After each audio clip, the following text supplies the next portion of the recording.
ডোমজুর বিধানসভা কেন্দ্রে বালি স্টেশনের দুপাশে বেআইনি দোকান ভাঙার নোটিশ দিল পূর্ব রেল। 2025 সাল থেকে রেলের তরফ থেকে উচ্ছেদের নোটিশ দেওয়া হচ্ছিল। বালি স্টেশন 5 নম্বর প্ল্যাটফর্ম স্টেশন সংলগ্ন দোকানদার এবং তৃণমূল কংগ্রেসের শ্রমিক সংগঠনের পক্ষ থেকে রেলকে লিখিত চিঠি এবং আবেদন জানানো হয় পুনর্বাসনের দাবি করে।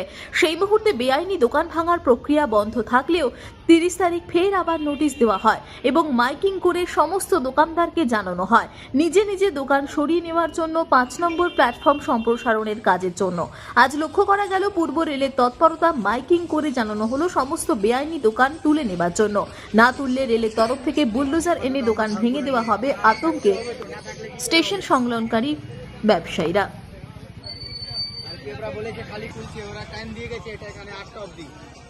26/12 আমরা চিঠি দিয়েছি, এমএলএ চিঠি গেছে, স্টেশন ম্যানেজার রিসিভ করেছেন 2/1/26-এ, সেখানে আমরা 30/6/2026 পর্যন্ত টাইম চেয়েছি। এই যে তলায় সই করা আছে ওখানে রিসিভ